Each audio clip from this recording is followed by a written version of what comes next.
Hari Hari, Gaura Hari, because the old year is ending with today and the new year is starting.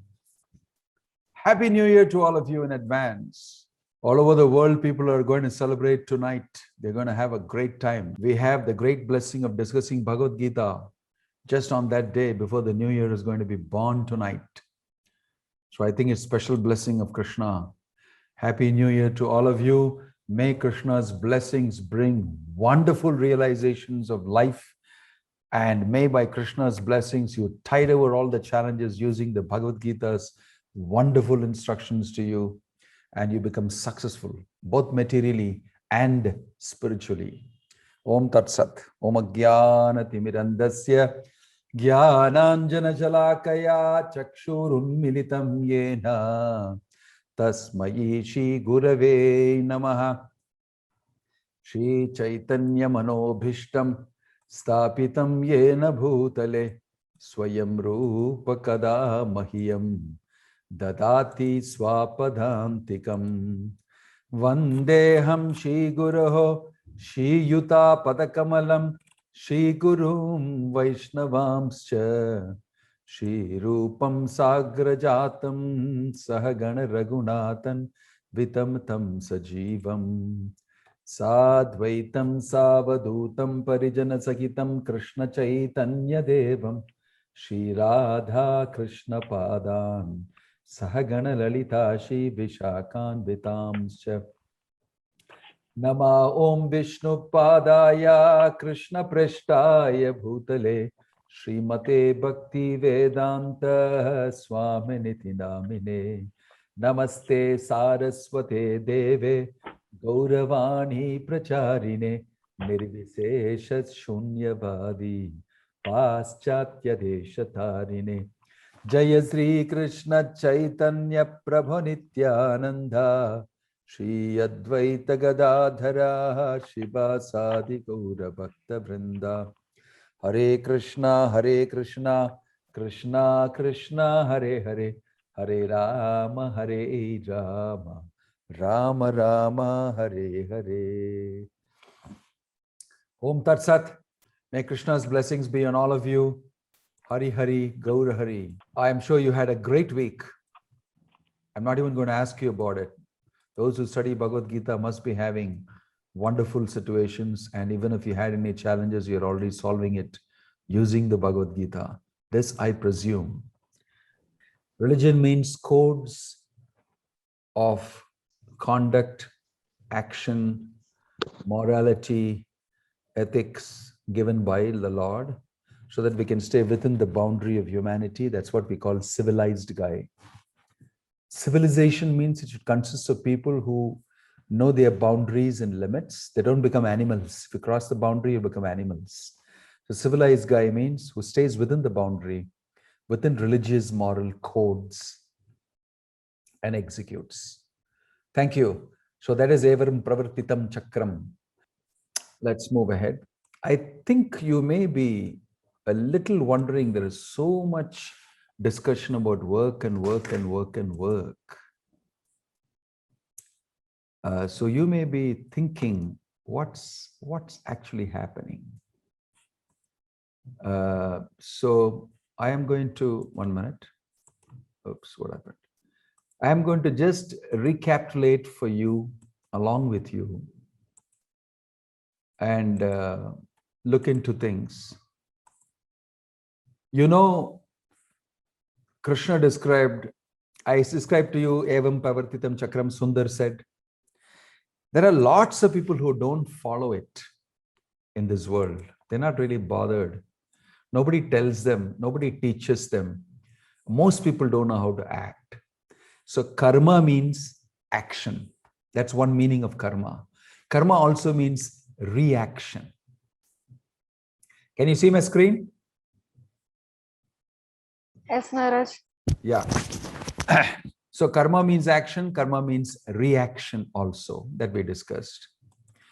And yoga means to connect, yuj, that the Atma is connecting with the Supreme Lord by some process, karma yoga, jnana yoga, ashtanga yoga, Bhakti yoga, like that. That process of that endeavor, that effort is called yoga. That's another meaning. So we've got this very basic idea of karma as reaction, karma as action, and yoga. In this world, you will see mostly people are doing nonsense because nobody guides them. They'll end up doing wrong things. And there are few of them who actually get to do for sense gratification, for material activity and for material enjoyment, something from the Veda, from the Karma Kanda portion of the Veda, to get fruits. It's called fruitive action. I will follow something from the Vedas, but I must get some commission. So this is the type of thing they do. That is the low belt of the pyramid. There's a huge belt of people doing this. They call themselves little religious. They're little pious. And they go to temple. And you will see that they're this thing. Why? Everything should happen nicely. Oh my God, my daughter should get married to that person. My son should get this job. My husband should get that contract. My mother should survive in the hospital. What about my father? He's so cantankerous old man. Please allow me to get patience to be able to look after him. It's very difficult for me. And I'm going for the local association ladies club tomorrow to address them. I don't know what to address. Please help me. Please, I hope I win this lottery ticket. Please, this thunder and lightning and thunderbolt should fall on my neighbor, that lady. She's so bad. I don't like her at all. And what about that guy playing politics? This, all of these things, we have a lot of problems. Plus, I'm doing this, I'm doing that. I do action. I do this good, I do this homa, this yajna, get benefit. This is the normal life. Very interested in fruitive material activity. I want material success. And it's a very short-sighted vision because it doesn't see yourself beyond the body and the mind. Doesn't see yourself as spirit, soul. Doesn't see this body manifestation as temporary and all that. So there are that type of people mostly. Then we heard about those people who go a little beyond that. Karma yoga they do. They try to connect with God. They do prescribed duties. Oh, what Krishna has given. Evam pravartitam chakram. Now as mentioned, what is the prescribed duty for a grihasthini, for a household lady who is a wife and a mother? What is the prescribed duty for a man? What is the prescribed duty for a student, a brahmachari? What is the prescribed duty for a kshatriya on the war field? And according to that, if you do, then I get my material desire satisfied and gradually I make it on the spiritual path. This is called varnashrama. This is basic civilized religion, which not only satisfies you according to your material requirements, but also gradually takes you up the ladder. This is what Krishna told Arjuna, Sakama Karma Yoga. You heard that in 2nd chapter. You can get your material desire satisfied, and yoga also will happen over a long period, and that type of action. Prescribed duties according to Kshatriya, Vaishya, Shudra, Brahmana, Brahmachari, Grihastha, Vanaprastha, Sannyasa, Varna, and Ashrama. There are duties. What to do, what not to do, and all that. So if you do all that, you will actually be much better civilized man. Aryan means this. He knows the values of life, he knows what, but he's got also material desires, so he just slowly takes it up. Then Krishna is telling Arjuna throughout in the 3rd chapter, Nishkama Karma Yoga. Karma Yoga, but even that material aspect of it, don't desire anything. And whatever you're doing, also offer it fully. Work only for the Supreme Lord. So in the 2nd chapter, Prabhupada also said in the purport, a lot of things were mentioned here and there, a splatter of everything. Now Krishna is talking in detail about what he wants Arjuna to actually be doing. The best thing to do, like he already gave a hint earlier, Yajñattat karmano anyatra lokoyam karma bandhana. You will get stuck if you don't do something for Vishnu. In the 2nd chapter he mentioned. Now he's detailing that thing for Vishnu, Nishkama Karma Yoga. I'm just setting this in perspective so that you don't lose. So vikarma, prohibited action, most people do in this world. And some guys do non-prohibited fruitive action. They are in that level and plane. Now, Krishna will talk in this chapter about all these type of people. And we are going to encounter that. So I'm giving you a preliminary overview and a recap of what we've been doing till now. Is it okay? You got this clear? Very simply put. Karma Kanda, Karma Yoga, Nishkama Karma Yoga. These things you will see happening. I'm going to stop here. Is it okay? You got that, right? These are the fundamental things about action. We have come a long way from Arjuna's problem, will I fight or I not fight? And him accepting Krishna as spiritual master. And then Krishna first telling him, first you understand who are you and who are these people in the battlefield, Atma, then spirit, and then matter in this body.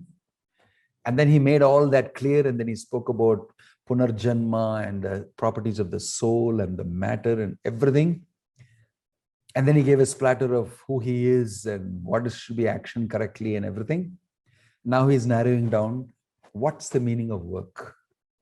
What's the type of work you have an opportunity to do here now? And he gave all sorts of choices in the second chapter to Arjuna. Now he's going to say, better you do Nishkama Karma Yoga. And we have been seeing that. He's given another introduction, Nahi Kshanamapi Jato Tishtatya Karma Krit. Just like Priya said, you cannot be without doing anything. You got to do something. And if you don't know what to do, you'll end up doing sinful activities. Everybody in this world is hardwired because of their previous association with matter in many janmas to naturally move towards enjoying your senses. Where is something good to eat? Where is something good to hear? Where is that? Where is this? Like that only they will move. Because of crores and crores of births and deaths we have done, we are hardwired, and the world is made up for that also. Mostly people choose that. So as human beings, when you have free will, choice, and a good situation of being a human being around you, you must use your brain and intelligence to do the best action so that you benefit the most. Not only materially, you benefit spiritually. That's why all these things have been described by Krishna. And that's why I'm showing you these things so that we are on the right track. I made a simple this thing by telling you from the definition of what karma is, action and reaction, for both it is used. Then what is the basic thing that people do to be aligned with religion is karma kanda. Some others go better, they worship Vishnu and they also enjoy materially and they're a little civilized. Then Krishna is telling, you don't do anything for your sense gratification, you do only out of duty for the Supreme. You do Nishkama Karma Yoga. Okay? We're not going to talk about this Vikarma people who do all sorts of crazy things, and the world is filled with them. Okay? Now, this is what Krishna ended with and what we ended with last session, which Sundar spoke about, Evam Pravartitam Chakram, one who does not follow in human life the cycle of sacrifice, thus established by the Vedas, which are coming from me, certainly leads a life full of sin. Living only for the satisfaction of the senses, such a person lives in vain. That is the Vikarma people. If you neglect these instructions of God, you'll have man-made laws, which are all so-called laws meant for gratification only. You'll be lost. That's what he said. Then he said immediately, but the opposite is that person who is self-realized. Yes, va atmaratire vasyat atmatriptasya manavaha atmani eva santushta tasya karyam na vidyate tasya karyam na vidyate. That person has no work to do at all. That's interesting, right? Who is that person who has no work to do at all? I'm sure all of you would like to know that. Who? Person who is self-realized. He has realized I am Atma. I am spirit soul. I have nothing to do with this material tabernacle. this material body, this mind, this intelligence, and all that. They are all material, and I'm stuck in between the interactions of all these things. But I am spirit soul. And he has realized that. And he takes great pleasure in that. Atma Tattvam, the truth about the self. So Atma Rati, Rati means great attraction and pleasure. Yasva Atma Rati Revasyat, Atma Tripta means he is very satisfied. Tripti means satisfaction and peaceful everything. Atmani eva santushta. Santushta means very fulfilled and happy. Tasya karyam na vidyate. For him, there is no work. Now you come to the real definition of what. Only a guy who is completely bewildered by material nature and lost his identity, lost his connection with God, everything, only for him there is work. But for one who has realized himself and is liberated within this body, in the sense that I know now fully and is detached, for him there is no work. Krishna is telling. He's introducing Arjuna to another character, a self-realized person who need not do anything because he'll be happy in the self only. Only people who are stuck inside matter with attachment for matter need to follow work. In other words, those who are attached to matter and have material requirements, they are put under law and order of a certain type. And those who are not got any investment in matter, they're detached. For them, no rules, nothing. Whatever you want, you can do. Because you'll never be able to do wrong. You'll always do something good for the soul only and good for other people only. So I don't need to look over you. You know what to do. Right? So that type of person is being introduced. So can you, would you like to read that? Who likes to read that? Yes, go ahead. But for one who takes pleasure in the self, whose human life is one of self-realization and who is satisfied in the self only, fully settled, for him there is no duty. No duty. You're not be held responsible if you don't do. Isn't this interesting? Now I'll tell you a parallel reference from the Vedas. Natasya karyam karanam cha vidyate parashaya shaktir vividhaiva shruyate. The definition for God is that person who has nothing to do. That's a very interesting definition. So I wanted to share it with you. In the Vedas, it is mentioned that person who has nothing to do, natasya karyam karanam cha vidyate, that person whose energies are so multifarious and they do everything automatically. In other words, it's automated. Just by his wishes, it happens. He doesn't personally have to do. He is the supreme absolute truth. So actually, Krishna is introducing, actually, you don't have anything to do because work creates a lot of problems. Attachment and fruits and all that. But you have a completely different type of work to do, spiritual work, not anything material. That he's going to introduce. Okay. So he's saying, as soon as he has said about the rules and laws and the system that he has introduced, saying, but for this person who is self-realized, there's nothing to do. He's not held responsible. If you go to Bhagavad Gita, you will see that in the sloka in 17. And then he goes there to describe this person in 2-3 shlokas further. What he is, what does he do, right? In 18, he'll say, Naivatasya kritenaho na kriteneha kaschana nacha asya sarva bhuteshu kaschit artha vipashayah. A self-realized man has no purpose to fulfill in the discharge of his prescribed duties. Why would he do that at all? He doesn't want anything out of it. Nor has he any reason not to perform such work. Nor has he any need to depend on any other living being. He's totally liberated. He's not attached in any way, right? That is the quality of a self-realized person. Then he goes further in 19. Tasmat asaktah satatam karyam karma samachara Asakto hi acharan karma paramapnoti purushah. Therefore, without being attached to the fruits of activities, one should act as a matter of duty. For by working without attachment, one attains the supreme. Okay? He's self-realized, but he has not yet got the supreme.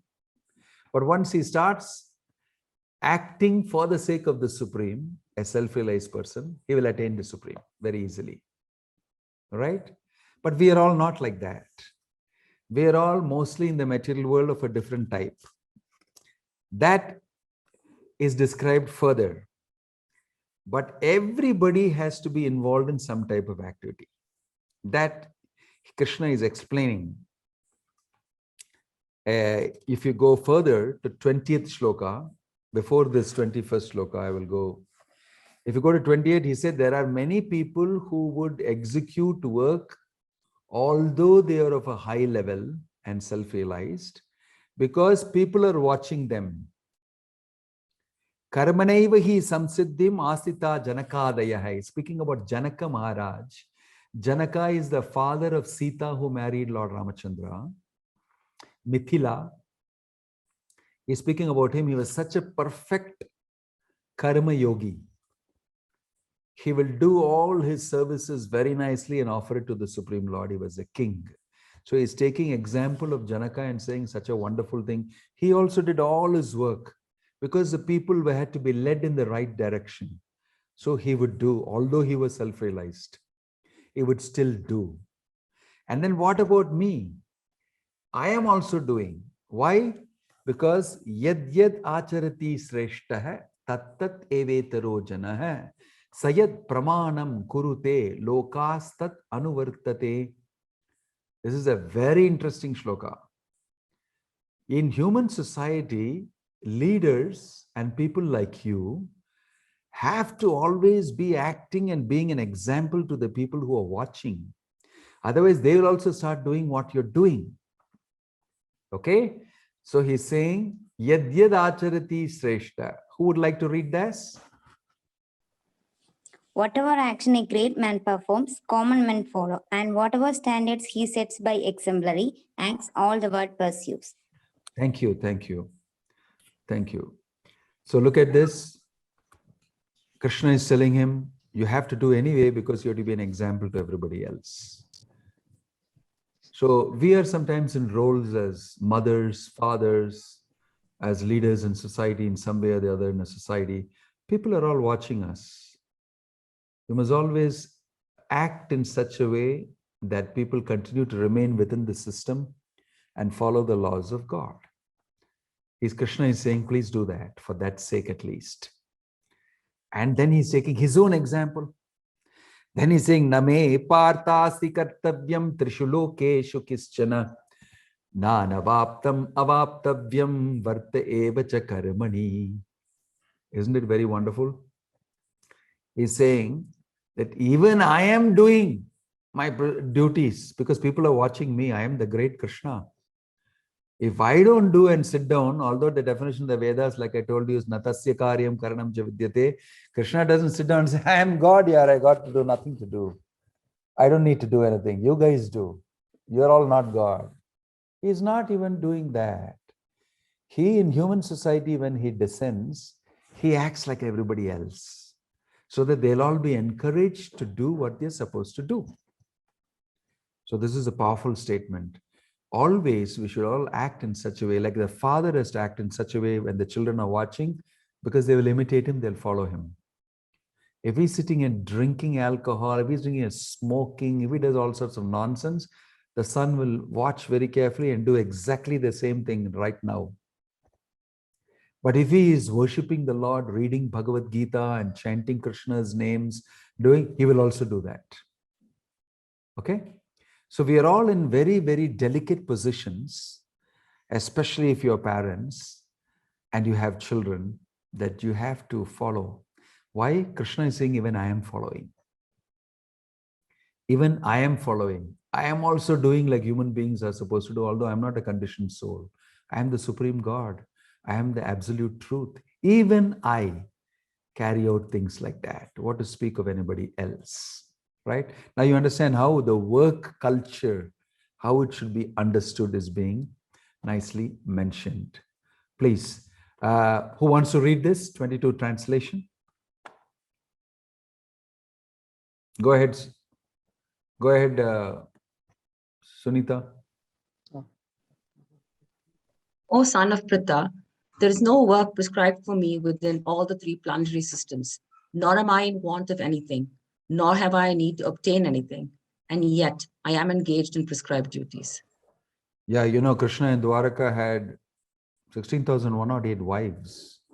He had palaces, he had children, and he worked to look after them and get them married, and he did all sorts of duties as a Vaishya, as a Kshatriya, as many things. He was a diplomat, and he went on a peace mission for Yudhishthira to, Dhritarashtra, and he did a lot of different types of things. He was an advisor to the Pandavas. He did everything that's necessary in his role.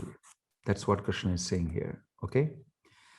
Then you will see that few more shlokas Krishna is saying about himself. If I did not do anything, in 23, for if I ever fail to engage in carefully performing prescribed duties, O Partha, certainly all men would follow my path.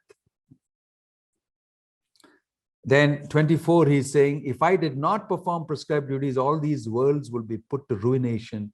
I would be the cause of creating unwanted population, and I would thereby destroy the peace of all living entities. I don't want to do that. Because people are so stupid, immediately they'll do what others do. All the big people do, they will do, right? So then Krishna comes back to focus on the mechanics of action. Prakrite kriyamanani gunai karmani sarvashah ahankaram vimudhatma kartaham iti manyate.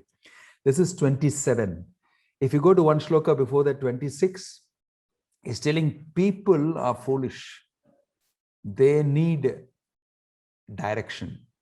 Don't disturb them from what they're doing, saying that practice Niskama Karma Yoga immediately. Forget it, get detached. Don't do all that. Let them do what they're doing. Na buddhi bedam janayet ajnanam karma sanginam joshayat sarva karmani vidvan yukta samacharan. You are a leader. I am a leader. Janaka Maharaj also is a leader. You know what we should do?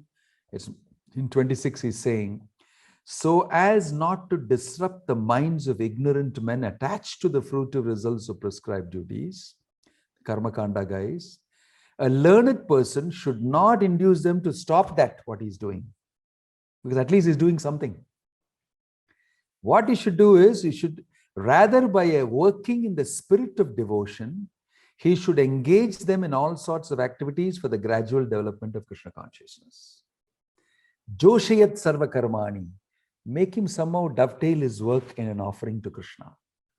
That's what we leaders should do. And for that sake, you have to act now properly.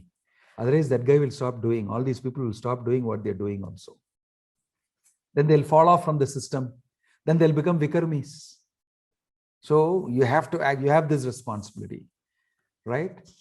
Then he's explaining, what people actually are doing. That also they don't know, but I'll tell you.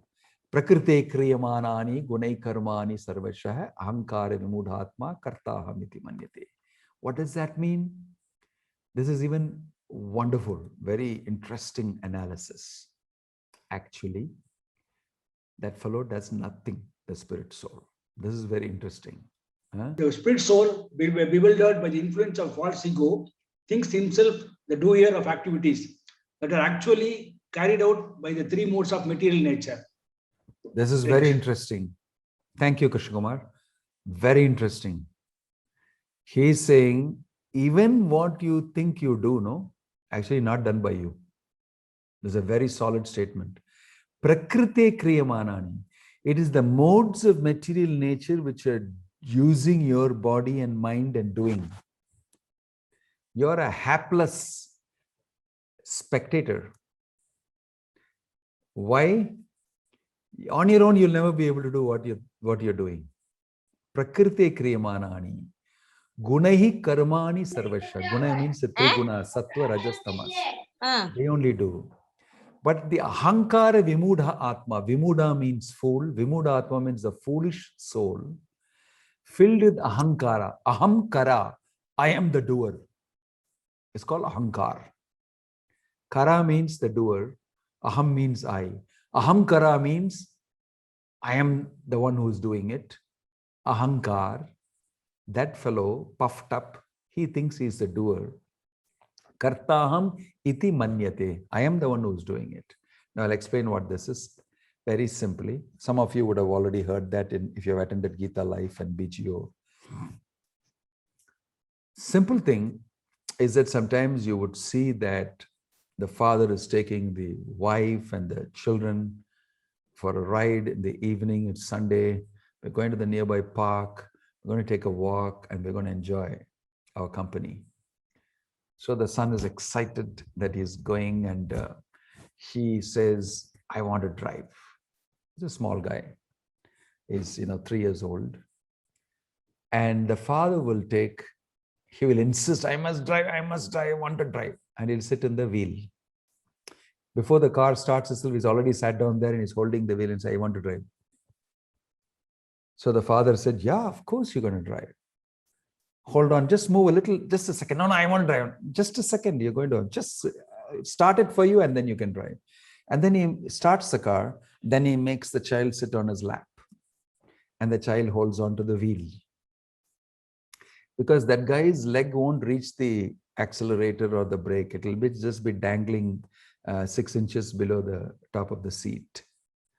And even his small fingers cannot even hold the full circumference of the wheel. But he's sitting on his father's lap and sometimes even standing on his lap and holding the wheel. I'm the driver. I'm the driver. And then the father will say, yeah, you're driving great. And he'll start the car and he will drive. Actually, he's driving. And the son is holding the wheel. And then he will hit the horn. And the father will give him the feeling. Wow, how nicely you're driving. Wow, now let's take a left turn. Turn left. And then he will turn the thing as though he's turn right, stop. And then he makes him feel that he's driving, isn't it? And then at the end, they'll go to the park and then run around and pray. On the return trip also, he will do the same thing. Then he will go to sleep in the night saying, it was so nice I drove the car. He'll tell his mother. He's fully absorbed thinking he's the one who drove it. This is what is it. But the guy never drove it. It's father who drove it. Same way, Prakriti, nature, is actually doing the things because Krishna is in charge, Maya Dakshena Prakriti. Through Prakriti, is making it happen. And you are thinking that you're doing. If left alone to yourself, you can do nothing if this arrangement is not there of material nature. So Krishna is saying, he'll explain more about this later. So Krishna is saying, actually, even this fellow is not doing anything. It's all the illusion of thinking that, I am doing. Just like you are thinking that you are the one who's killing all of them and all that, that's also not correct. That's difficult for many people to accept. How is it possible that I am not doing it? Did I not actually go there? Did I not actually study for the exam and write it? Did I not actually mug up things for the interview and go and did I not actually carve this statue? You mean I did not do it? Of course I did it. There is a catch there. Our ahankar is so high, we will never understand how you did not do it. How without the help of material nature, you can practically do nothing. This body is given by material nature. This mind, this intelligence, all crafted by material nature. And you're utilizing that only doing. But you did not craft your mind or body or anything. You're only a person whom you find is using that faculty. But you didn't make it. Who made it? And who's allowing that to operate? Who's operating it? So these things we don't ask. We just use it and we do something. So it's not a fully understood process. We think we are doing. Ahankara vimudhatma kartaham iti manyate. This point you should note. Then Krishna is going ahead saying, if you understand that, you must know that one who is in knowledge of the absolute truth, he is normally not engaging himself like this because he knows the truth, prakriti kriyamanani, that he won't get entangled and allow material nature to use him to run the material world. He doesn't become a person who is an instrument for Maya. He doesn't become such a person because he is intelligent, he has knowledge, how things are working. So, bewildered by the three modes of material nature, if you go to 29, if you have the Bhagavad Gita in front of you, take out 29. Prakrite guna sammudhaha. Muda means fool. You're made a fool by Prakriti. Sajjante guna karmasu tan akrisna vido mandan krishna vinna vichalayat. Bewildered by the modes of material nature, the ignorant fully engage themselves in material activities and become attached. But the wise should not unsettle them, although these duties are inferior due to the performer's lack of knowledge. Because everybody needs to be doing something. If you stop him from doing what he's doing also, he'll become a burden to society. Right? So, Krishna goes ahead and says, you must therefore execute these duties. Ye me matamidam nityam anutishtanti manavaha shraddhavanto anusuyanto muchyante tepi karmabi. Look at how the flow is developing, where we started and how intricately Krishna is explaining the nature of work and our entanglement and our attachment and everything. And what is the design that is available. Okay, so please, can somebody chant that? Girish? Those persons who execute their duties according to my injunctions and who follow this teaching faithfully without envy become free from the bondage of fruitive action. Actions. Thank you. Look at this. So again, Krishna is chipping in and saying, that's why I'm taking pains to explain to you. Follow what I say, follow the system, and you will become free from this bondage to fruitive activity, the tendency to do and enjoy the fruit. That really keeps you bound up. You get stuck in it. But if you listen to me, how you can disentangle yourself, extricate yourself from the tentacles of Maya. I'm teaching you because I created it. I am the author of this. I know how it works. So please listen to me. But if you don't, ye to etat abasuyanto nanu tishtanti me matam sarvajnana vimudham stan viddhi nashtan achetasah. If you choose to hell with you, Krishna, I'm not going to listen to you. I've seen many of you guys talking like this and something, I'm not going to listen to you out of envy, then what's going to happen to me? Okay, that is interesting. Haridev? Yeah, please read. Who is Haridev? Those persons who execute their duties according to my... I think you're reading wrong. What's on the screen? You can please read. 32. But those who, out of envy, disregard these teachings and do not follow them regularly are to be considered bereft of all knowledge, befooled and ruined in their endeavors for perfection. This is Thank very you, important. Maharaj. Thank you. Thank you. What's your name, Mataji? Roshni. Okay, Roshni, thank you. So, but those who out of envy disregard these teachings of mine and do whatever they want, that is the Vikarmis we spoke about. They will lose all knowledge, they'll become fool number one, and they'll be ruined in their endeavors. It's a very strong statement. God is speaking. If you don't listen to the good advice I'm giving you, you will kill yourself, and I'll not be able to do anything for you. Because that's the bottom line. That's the line I draw. Beyond that, I can't do. What more can I do? I'm teaching you how to extricate yourself out of this situation that you've got yourself into from your past karma and everything. If you don't listen, you will kill yourself and go down further. That's what will happen to you if you don't listen to my teachings. Okay? So here is very interesting for us what we have come through now. Prabhupada is saying, you have to do what Krishna says. Why? The gross and subtle body is the creation of material nature under the order of the Supreme Personality of Godhead, and as such, his bodily and mental activity should be engaged in the service of Krishna. Because that is what it is designed for. The whole world is designed for that, and your body, mind, everything is designed, especially as a human being. And if you don't engage in that, you will end up doing sinful activity and losing the human form of life. Next, you may be born as a cat, dog, rabbit, somewhere in Mexico or somewhere. Who knows where, according to your karma. You never know. You will not be Devika Sumukhi, you will not be Sunita, you will not be Sujita in your next life. Seriously think about this. This is what he's trying to say. Because I have designed this body for you to do this high-class job of service to me so that you can get out of this. Now, if you use it for a low-class job, then you don't need this body. If you're only going to be interested in eating, mating, sleeping, defending, ahara, nidra, bhaya, maitunam cha, then you don't need this body for that. You can take a polar bear's body, you can sleep 6 months a year. You can take a pigeon's body, you can have sex every 10 minutes.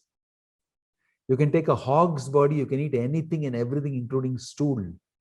If you can eat stool, that means everything else in the range up you can eat. If you're interested in eating, mating, sleeping, defending, there are bodies meant for that. But the human body is meant for this purpose, to perfect your life and get out. If you did not use the body for that, then you are in dangerous position. Very important to know this. Another quote.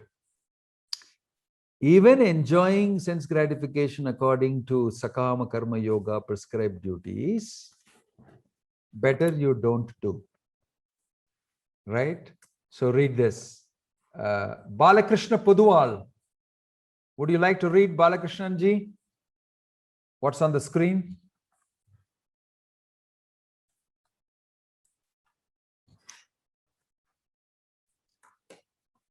Are you ready to read?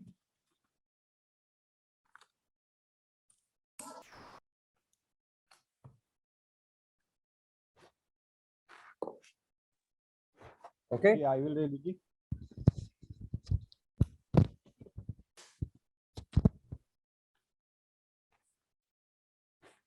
Please read, or Jai Govinda Das, you can read. In case Balakrishnan ji, if you cannot read, it's okay. I'm just. Yeah, I am reading, Jay. Please. Please. Attachment for regulated sense enjoyment must be avoided by all means, but attachment to Krishna consciousness or acting always in the loving service of Krishna detaches one from all kinds of sensory activities. Yes. This is quoted from the purport I've taken out. We can become, okay, I'm only doing what is licensed for me as a human being. Even that, if you can avoid it, is better. Simply put all your attachment on Krishna consciousness. That is perfection. In loving service of Krishna, you do seva to Krishna alone. Then you will be using your body the best and the perfection of work. That's the advice given here. When one is under the spell of Modes of material nature, one should follow the prescribed rules for his particular situation and should not imitate others. When one transcends the modes of material nature and is fully situated in Krishna consciousness, he can perform anything and everything under the direction of a bona fide spiritual master. Thank you. Thank you, Dhanasilan. So I've just picked up some of these little quotes from Prabhupada's purport to give us a better rounding.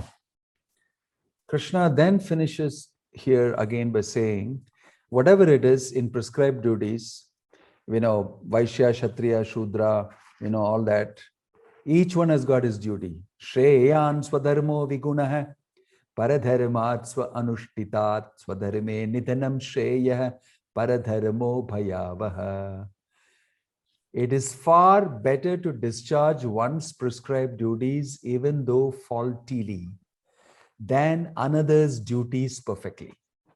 That means if you're a Brahmana, do your Brahminical duty. You don't have to do a Shudra's duty and try to get success. Each one, a Shudra, should do his duty properly. It's not that he should reach out and do a Kshatriya's duty properly. No. Better than doing another person's duty properly, you do your duty perfectly. Even in your duty, if you have some fault, it does not matter. You can do that because that is the prescribed way the system is set up. Everybody does. Sve karmanyabhirata hai. Everybody does their job. Even if they do faultily, it does not matter. They can slowly improve and become all right. But everybody should do what is allocated to him as per his guna and karma. Why? Destruction in the course of performing one's own duty is better than engaging in another's duties, for to follow another's path is dangerous. Because Arjuna is trying not to do his Kshatriya duty and go and sit in the Himalayas and meditate because you told me knowledge is better. He said, no, that's not your duty. That is meant for the yogi to do, the Brahmana to do, or for the sannyasi to do, or somebody. You are a Kshatriya and you are young, you are very talented. You do your job. What you are supposed to do. Even if you can do the meditation very nicely, you will not be successful. Doing another person's duty properly is not your business. Do your job properly. This is a very interesting statement. Okay. So in this way, Krishna has explained several things. Number one, do only your duty. Don't try to imitate another person's duty. Just because you have some problem in your duty, you have some challenges in being a warrior, or in challenges being a grahasthini because of that problem, this problem, or challenges in being a teacher in the school, or challenges in being a politician, you don't have to adopt another profession. Continue, because that is supposed to purify you. Nabuddhi bedam janayet, it's he mentioned. By doing that, you'll gradually rise to a higher level of performance. It will purify you. So don't give it up. Okay? Then we heard how Krishna is telling that you should be an example. Even though you may know the details and you may be, even if you're liberated also, you must continue to do what you're supposed to do because people are watching you. You should not be a wrong example. In this way, various different aspects of committed work that we are supposed to do, Krishna has explained. And he has gone to further to explain Prakriti Kriyamanani. Whatever it is, even the things that you do are not really done by you, the soul. It's done by material nature and you are in it. And you, just like the child driving the car, you take part and you think I am the one doing it. Now, this will be very discouraging to many people in the world if they read this. Wow, what the hell did you say? I got Nobel Prize. You mean to say all the research I did is not mine? You mean to say I built this whole big, wonderful colony? I designed I'm the architect for this whole thing. I did not do it? Oh, come on.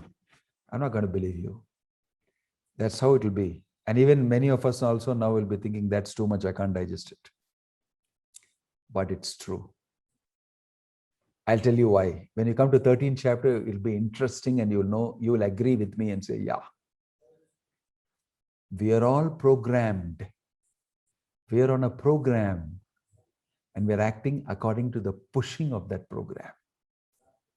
It is just that we have not yet seen it fully and not understood it fully. There are a lot of skiffy movies, science fiction movies that are speaking about it. In my times, I would refer to this movie called Matrix. In that they have brought out this whole thing. We are actually in a simulated world. It's not real. And we are in a program. And we're being pushed to do things. That's why this vague feeling of, I don't like this, somewhere in the backside. But I'm still doing many things which I don't like also. So there is, Krishna will reveal in the 13th, 14th chapters, little more mechanics. Because we are not yet educated now. We have to accept it. Just dropping a small hint. Anyway, you're not doing it. I'll explain to you later. Prakriti Kriyamanani. And this is maybe for me the most interesting aspect of Bhagavad Gita. It beats all other signs that people know. You are fully under control. You are made to perform like a prisoner. Actually speaking, you are not very free at all, but you're made to think you're free. It's a super duper, very intelligent, high class colonization of the human beings. And it's Maya Shakti doing it. Sometimes people don't like to hear this, but it's true. We're all programmed to act the way it is required in this world to run this world by the material Shakti, Maya Shakti. Think about it very seriously.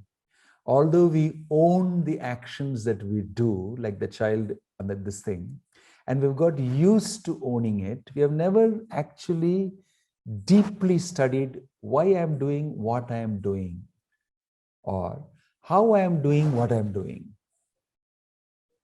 Nobody has done thinking much.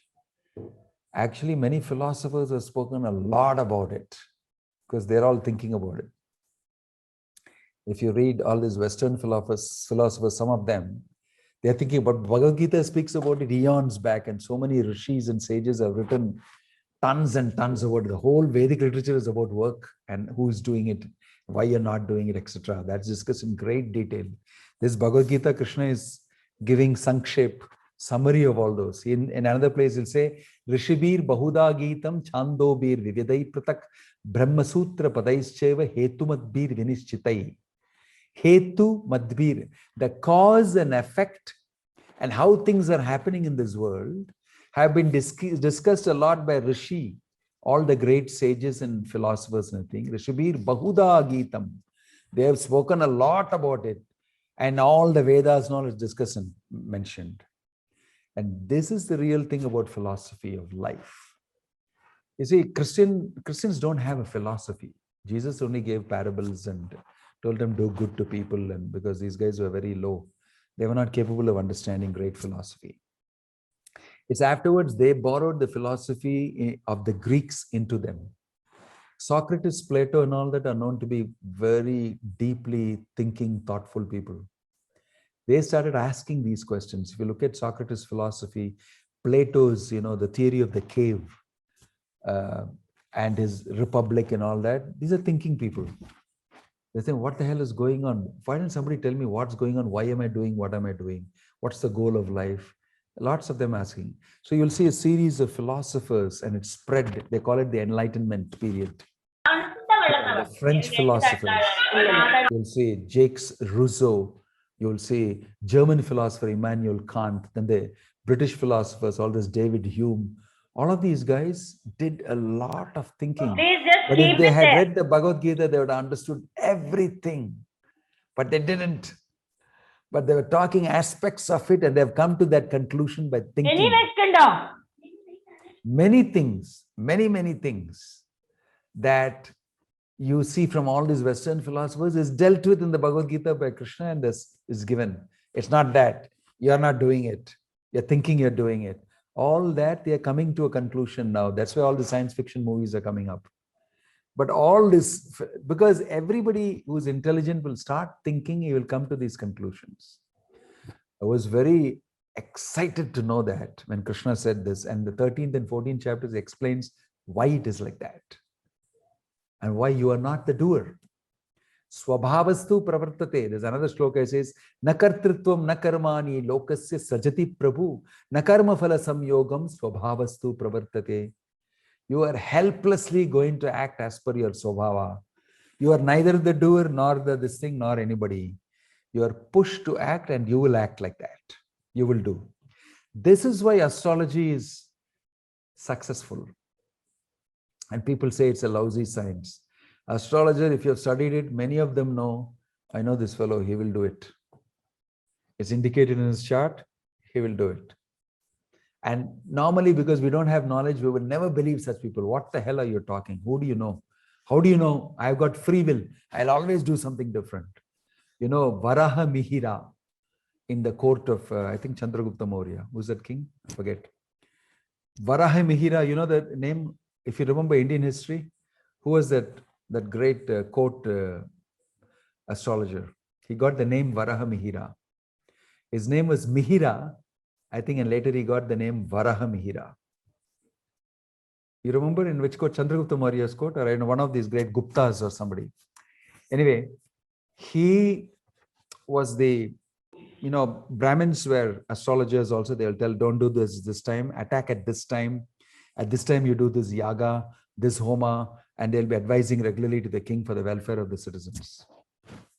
And the king had his prince, his son, who was bringing him up very nicely because he's going to be the next king.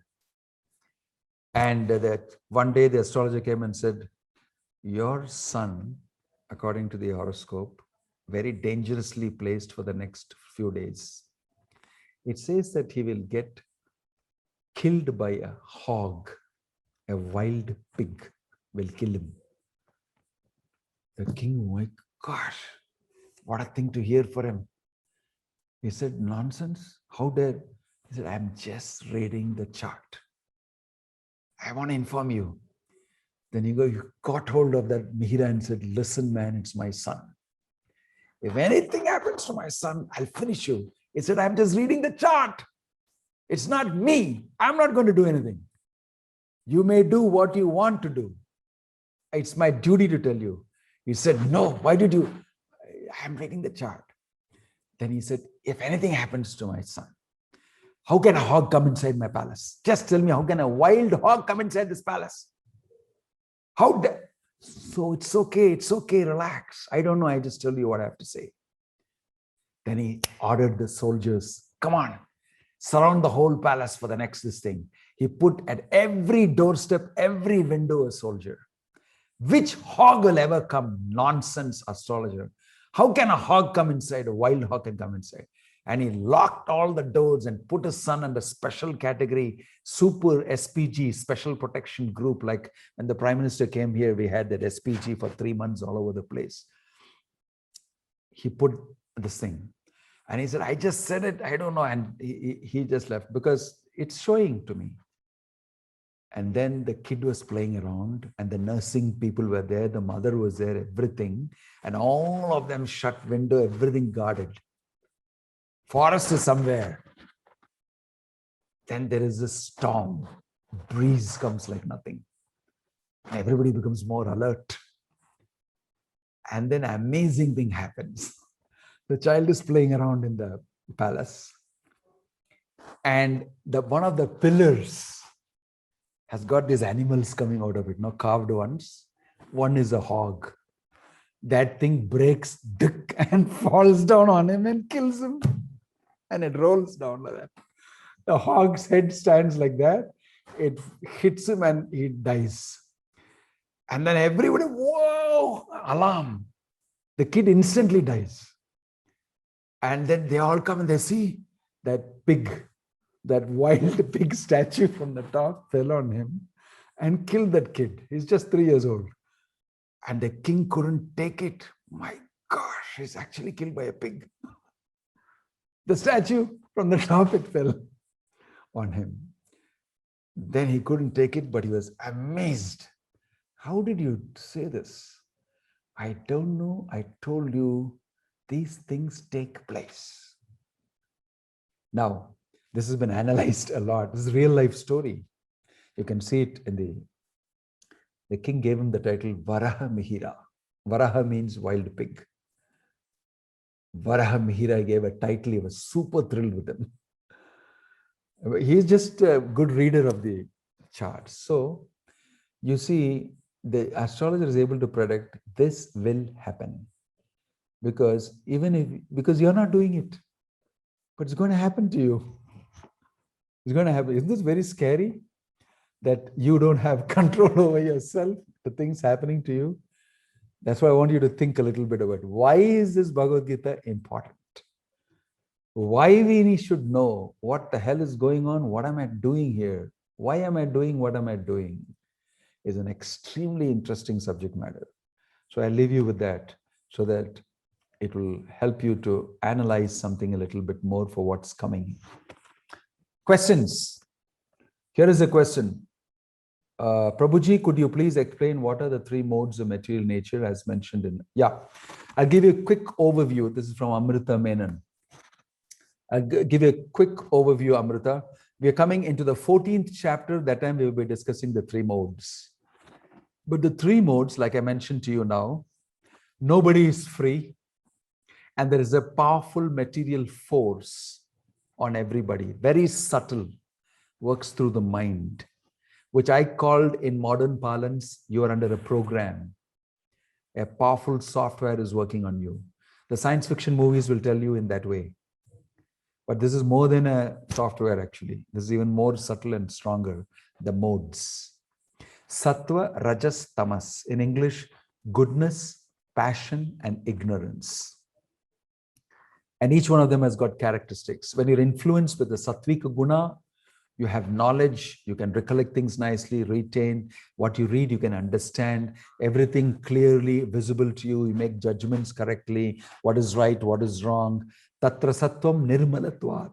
Nirmalatvat means Nirmala, no pollution. Prakashakam, enlightened. Anamayam Sukasangena Badna. So these are the characteristics of Sattvika Guna. The Brahmanas are mostly in Sattva Guna.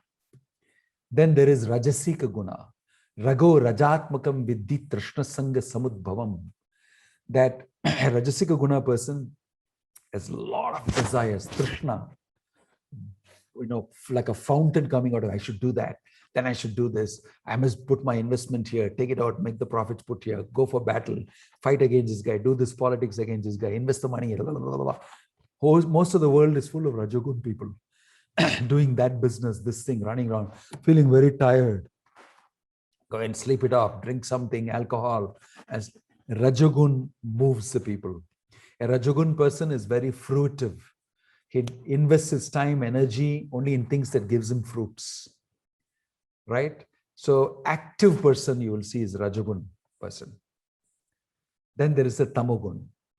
Tamogun person is always drugging himself, ganja, alcohol, or some meth, and he'll be drowsy, and he's dirty, won't take his bath nicely, his food habits are bad, he's always sleepy, he gets intoxicated, and then sometimes you'll see him, he will even commit suicide.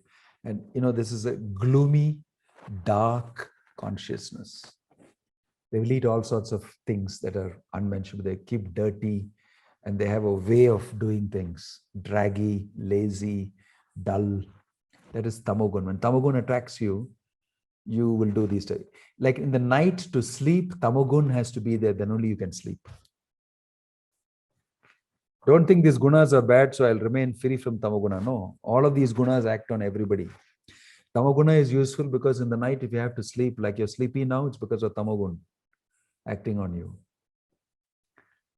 You need to be in Tamogun. And Rajagun, you have to do Rajagun for getting some action and all that. Sometimes you get angry, somebody did something, or your child did something, you say, don't do that. Rajagun is required for managing. Then Sattvagun is required to sit down and read Bhagavad Gita, to be religious in the morning, to worship the Lord, to understand these concepts. You use your intelligence, that is in Sattvika Guna. So in human society, you have Brahmins who teach and who read and teach. Teachers and all of them are of that class. Kshatriyas are all warriors, and like Arjuna, they're all Rajagun a lot. They'll get married to 3-4 wives or even more than that. They'll hunt in the forest. There'll be military people like that. Then there is the Vaishya. He is a mixture of Tamogun and Rajogun. Business. How will I get money out of this? He'll make money out of everything.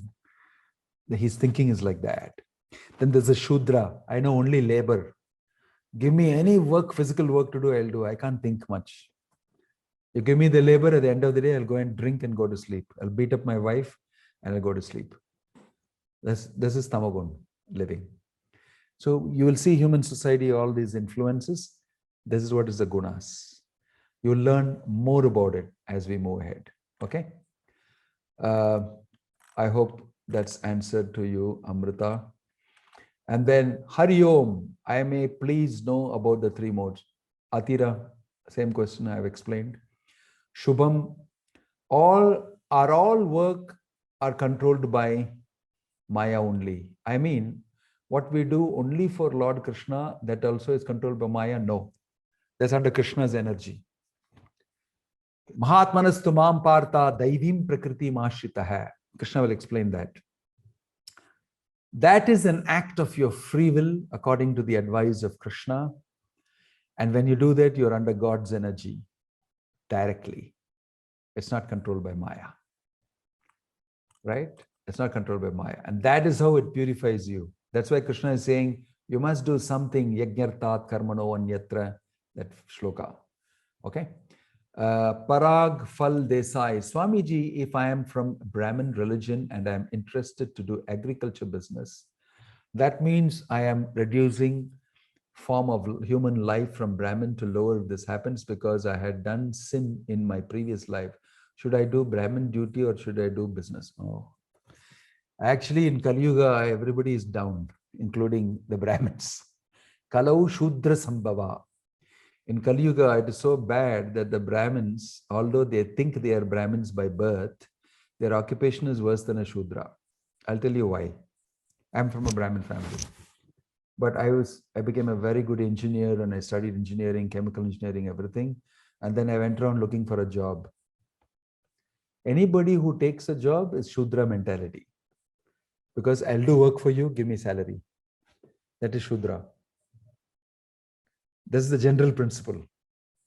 A Brahmana is an independent person. He'll never work under anybody. His weapon is his knowledge. Everybody will go behind him for his knowledge. And he won't charge for it. He'll just give the knowledge free. And out of respect for that, people will give him dakshina. I want to offer you something. He wouldn't mind even if he didn't give anything. He's an independent person. Even if he didn't have food to eat, he'll just fast and go to sleep. But he'll never work under anybody. He'll cultivate knowledge. That's why the Brahmanas are very, very important in society. They can be detached very easily. So that type of Brahmanism is not there now. Brahmana by birth is different from Brahmana by function. It's not that just because you're born in a Brahmana family, you're Brahmana. That's not the criterion. Yasyal lakshanam proktam. A person born in a Shudra family also can behave and act and think like a Brahmana. Then he should be accepted as a Brahmana. By function only. So this is the problem. That's why they call caste system and all that. Because they think Brahmin, I am Brahmin by birth. That is not correct. The Brahmanas fell down. That's why they started saying, I am Brahmana. You know that? I am by birth Brahmana. Well, nobody ever said that before. If you have to say it, that means you're not functioning as a Brahmana, that you have to say, I'm a Brahmana. You know, sometimes when the boss tells you, you know who is the boss here? By the way, I am the boss. You know, you have to listen to me. That means he is so bad in his work that he has to say that I am the boss. So if somebody has to say, I'm born in a Brahmana family, to establish that he's a Brahmana, he's very low. Right? So that is the situation in Kali Yuga. If you're a Brahmana really, you should have read the Gita, you should teach the Gita, you should follow the Gita, you should worship Krishna. Yajana, Yajana, Patana, Patana, Dhana, Parigraha. These are all the functions of a Brahmana. Read the Vedic literature, teach the Vedic literature. Worship the Supreme Lord Krishna, teach others how to worship the Supreme Lord Krishna. Accept charity and give charity. These are all the functions of a Brahmana. I don't think we are doing that, right? So Prag Fal Desai, you right now just get to whatever your roti kapda makan, however it is, chant Hare Krishna and read Bhagavad Gita. Forget too much of this classification now. Later we can see. Jai Govindas, Hare Krishna in 3.27, Ahankar, false ego is mentioned. How can one reduce the effect of false ego in our lives? So get to be in your real ego. False ego means the false understanding of who I am. If you think I am a great manager of this company, who do you think I am? I own 10 crores property here. I am a great guy. I am this, I am all. This is false understanding of your identity. And from that flows that pride feeling, stupid pride on false identity. If you come to your real understanding of who you are, I am spirit soul, part and parcel of Krishna, his eternal servant, then your ahankar will fly away. So that's what we are working at. Right. Any other question here? Anybody here? Question verbally? Yes, Sunita? Swamiji Hare Krishna, I had two questions actually, maybe two assumptions which I want to clear.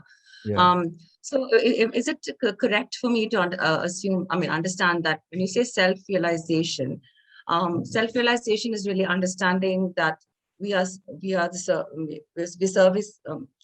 serving Lord Krishna, and that is our duty. That is the self-realization that we have to understand. Is that correct? Yes, that is the correct. But within that is also contained the other level of basic self-realization that I am spirit soul. I have nothing to do with this body and matter and material world. I'm independent spirit soul. That is what is being spoken about by Krishna. Yasva atmarati reva syat atmatrattascha manavaha. That shloka 317. The one who has realized that he is not this body and all that, for him there is no work. Okay. Also, if you say that I have realized that I'm part and parcel of Krishna, that's also another level of self-realization. Just like I say that I have done my MBBS, I'm a doctor. I'm an MD, I'm also a doctor. I can always call myself a doctor and all, but I know more and more and more. But I'm basically a doctor. Okay? Yeah. And then one more thing I had was, so just like we, just to get my question right, is, we said we are not the doers and we don't control what we're doing. So can a Vikarma person or a person who is not, and I know maybe you have to worry about it, but how do you can they not also misinterpret it or say that, look, I'm not the one doing it. He's making me do it. Couldn't that be their justification for doing things? I don't know. How do you clarify that? You may utilize the instruction of Krishna in this crooked way. Yeah. But that is only external argument put by some people. And you can similarly punch him in the nose and say, it's not me who did it, according to your own philosophy. So this is how I answer them. That I can punch you and say, as per your philosophy, it's not me. Isn't it? I can give you back in the same coin. Right. So we don't answer big philosophy to them because they're just trying to play mischief on you like this. Then we will say that, yes, this is also true. According to your own philosophy, this is true. I can punch you on the nose. How do you like that? So it's not about argument alone. What is the truth? Yeah. Arguments don't establish the truth. If I win an argument with you, it still doesn't establish the truth. Tarko apratishta vibhinashutayo nasa vrishir yasya matam na binnam dharmasya tattvam nihitam guhayam mahajano yenagata sapanta. Is Yudhishthira saying in Mahabharata, Tarka means argument. Apratishta, they have no foundation. Vibhinashutayo, the Vedas are so wide. And each Rishi and sage has got his own understanding and they differ from each other. So where do I get the truth?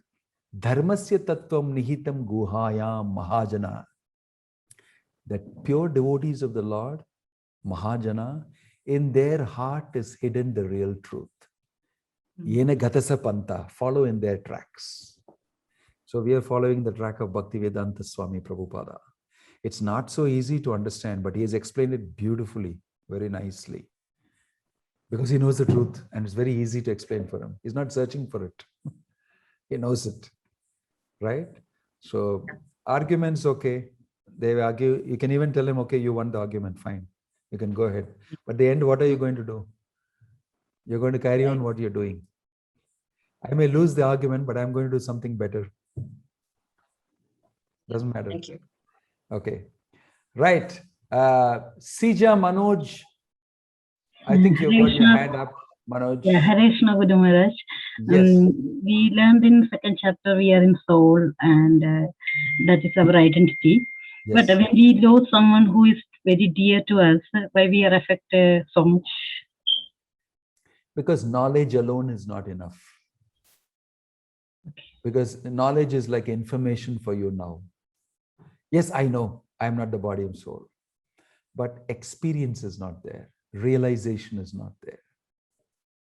That will happen when you actually experience it. Like, you're experiencing somebody dear to you may have left, right? And you're asking yourself, I know, not so, why am I feeling like that? It is because you're still attached.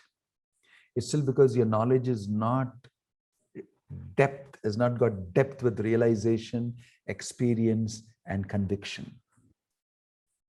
Just like if I have done my MBBS, I can't come around with a scissor and a stethoscope and say, right, who wants to do surgery? Everybody will run away from you. Why? I said, no, I just became a doctor. Please come. Please come lie on the table. Why nobody is going to come to you?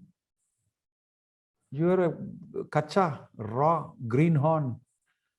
If I lie under your table, most probably I'll die. Although you know, you don't know.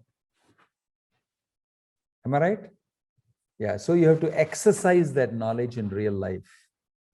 Then you get realization. Then you won't get affected even somebody near you goes away. Yes. Okay? Thank Does it you. help Thank you? you very much, Hare Krishna. Yeah, right. Chitra, Manikyam, I read these words somewhere. I don't understand this. Explain me. Bhishma and Drona are like the banks of the battle river. Jayadratha like the water. Shakuni like the blue lily. Shalya like the crocodile. Da da da da da da. Karna, etc. Terrible alligator, whirlpool, etc. This is, I think, Shankaracharya's Gita Mahatmyam. In that, there's a description and glorification of Gita is done. So there are sharks in the ocean, and Krishna plied through all this fantastic ocean and became victorious. Arjuna became victorious in spite of all these things, etc. I don't want to go into the details, Chitra Manikyamji, but I think it is from the Gita Mahatmya. That is glorification by Shankaracharya. And also there is a similar verse somewhere in the Mahabharatam. Maybe you like to refer to that. Okay, Smita, Nambishan, spirit or soul suffers. Why is there so much cruelty around us? How do we remain unaffected by our surroundings, by people, etc.? It is very difficult to remain unaffected by people cribbing, complaining, and blaming you for unexpected reasons. How do I remain unaffected? Good question, Smita. Practical question. You have got an investment of attachment. That's why I put up that quote of Prabhupada.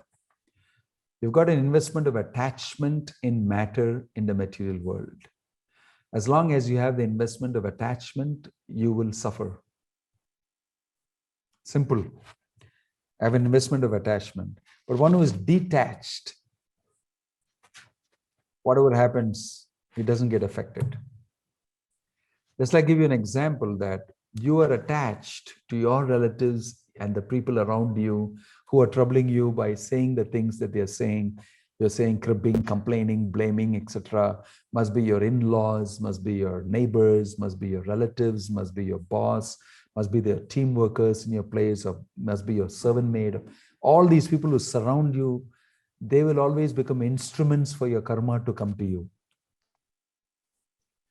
The karma that you're supposed to suffer will come through them to you. Otherwise, how else will it come? They're all instruments. In fact, your relatives and your close ones will become the biggest instruments for this. This is the science, right? So you are suffering because of your past actions. And don't think somebody is inflicting suffering on you. No, that does happen very rarely in a situation where collective karma is involved. But mostly you are suffering because you have given this suffering to somebody else. You're not very innocent. All of us are not innocent. When we suffer, we must know, I am suffering from my past karma. I have given the same pain to somebody else. It's coming back to me. I should repent. I should chant the name of Krishna. I should, surrender to the Lord and everything and change my attitude and action. The karma is meant for that, to reform you. Just like you put somebody in the jail, you punish him because he has done something wrong and it's supposed to reform him. So you take, when suffering comes, you have to reflect and introspect and change and surrender to Krishna. That's what is asked of you. If you do that, automatically Krishna is saying, I'll remove all your karma. Aham tvam sarva papebhyo mokshayisyami ma suchaha. So please surrender to Krishna. Don't go into the details of why, what, when, how. Karma is a very intricate subject matter also. But simply Krishna is saying, don't get lost in it. The main thing is you should surrender to me. And to make you do that only, this is going on. But if you do that, that bank balance I'll remove. So take opportunity and do that. Okay. I have one confusion. Okay, done. I think it's all done. Sundar, you have got your hands up. Yeah. Yeah. Yes, Maharaj. Yeah. So it was similar to the question which was asked by one more person. So we are doing the work, let's say, based on our mind, intelligence, and ego. But are we driven by this material energy? Is this the understanding we should have? Like, for example, we are saying you are not the doer, like a child. So how do we? It will take a little understanding, a little effort and thinking for you to understand that. You see, when you have an investment, a stake, let me put it this way, you're a stakeholder in this material world because you want something out of it. I want some material enjoyment out of it, right? So I'm a stakeholder here. Let me put it that way. If you're a stakeholder, you have to also pay for it. Okay? It's a quid pro quo. You want some material enjoyment, so Maya makes you work for maintaining her world. You also have to do something for me, and you get something out of it. I'll explain it that way to you. Therefore, both are needed. If you're not a stakeholder at all, I don't want anything from this world, then Maya cannot use you. That's what Krishna is saying. Yasva atmarati revasya, the self-realized person, he doesn't want anything from here. And he's not attached to anything. So Maya will not make him do anything, cannot make him do anything. But we are stakeholders here because we want something. So then you have to be part of the machinery. Correct. You have to be a cog in the wheel, and when this rotates, you have to rotate. When the cam shaft and everything rotates and the gear wheels rotate, you will also have to rotate somewhere by force. Then only you can be what you want to be. So it's intricate arrangement. Krishna will explain that more and more as we go ahead. In the 13th chapter especially, you'll get to know more. Okay? Just think about it. See, I don't want to load you with too many concepts. I'm just trying to take it step by step. So what little we understand, let us understand it nicely. That's why I'm taking some pains to put these concepts together. Don't worry if you cannot understand, but I tell you 100% you will understand over a period of time. Because you also have to do the sadhana of understanding. It is not like material subject matter. Krishna is not going to release the understanding of Bhagavad Gita unless you show that you're willing to surrender to him. Okay? That's why I tell all of you, chant Hare Krishna, Krishna Krishna, Hare Hare, Hare Ram, Ram Ram, at least for half an hour a day. And if you can do more, you will see faster you're able to understand. All these are very nicely tied up.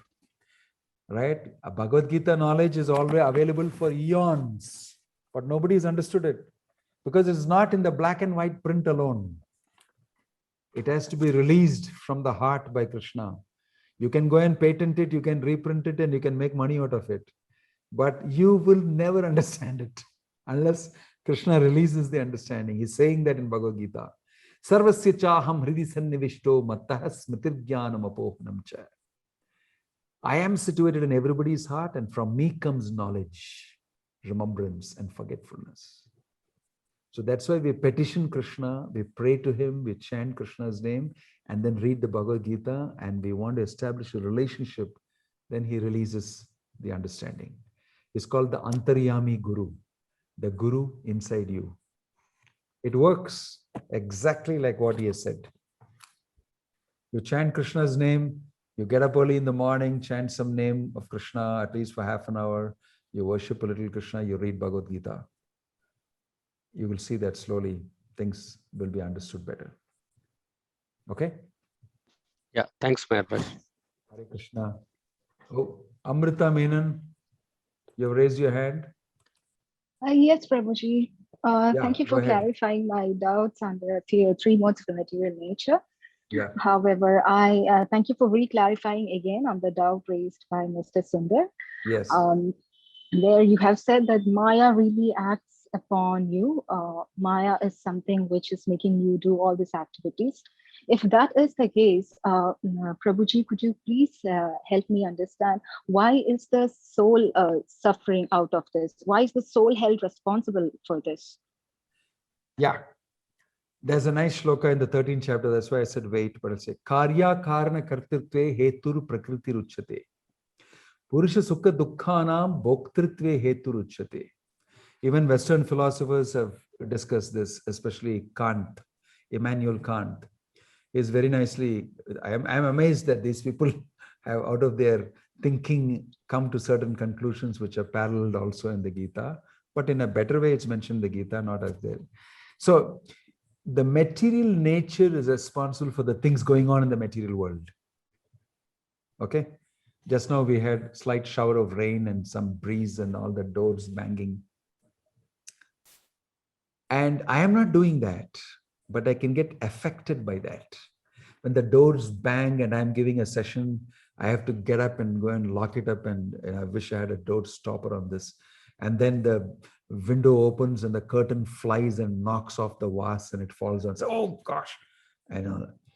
The person who gets affected by the things going on is you, but the things going on in this world will go on anyway. Is mentioned. Karya Karna Kartate Hetur Prakriti Ruchate. Hetu means cause. The cause of things going on in this world is Prakriti. Purusha Sukha Dukkhanam Bhoktritve Hetu Ruchate. The soul situated inside this contraption called the body, he operates through this body and he suffers happiness and distress by the perceptions of what is happening in this world. So the happiness and distress is his. It is not Prakriti's. He is the one who's perceiving and suffering or enjoying. But what's happening is not his. He is not the doer. So you need to analyze this a little bit and think about it a little bit. So you will suffer because you have a stake in the matter and you have attachment for certain things. Like I'll tell you, you don't suffer. Let me say that somebody threw a stone, some vandals threw a stone inside a beautiful house, broke the glass pane, and then something fell down. The pot that you had there fell down, fell on top of your car and broke the windshield. Okay, the vandals did it. Now it's your beautiful car, that buggy you had, very nice one, and you get really hot and disturbed. But nothing happened to you physically, but it happened to the car. But you are possessor of that car. It's your car. So when the car is damaged, definitely you will get affected. Isn't it? Because it belongs to you. Yeah. But if something happens to the neighbor's car, you may not get affected. Sometimes you may get affected if it deserves you right, you rascal. I'm envious of your car. Right. You may feel happy about it also. Right? That type of effect it may have on you. I always thought you had a BMW and I had just a small Maruti Suzuki with me, and the way you were swinging it out of that gate each time, and that wonderful look, and you were giving a sidelong glance at me from the window, and I was feeling so tiny, and now your windshield is broken. I like it. Isn't it? So, although it is not yours, you still feel good. In German, they call it Schadenfreude. Schadenfreude means somebody else is suffering, you feel happy about it. It's called Schadenfreude in psychology. And however, what I'm trying to get at is, where you have a stake of attachment for your material enjoyment, you will suffer when that is shaken up. But if you don't have a stake, you don't suffer. Okay? Similarly, Prabhuji, thanks a lot. Similarly, you can get out of your present stake, your body, your kith and kin, your this, your that, because they are the ones giving you the problem. Wherever you have an investment, you will be shaken. Okay? Thank you. Hare Krishna.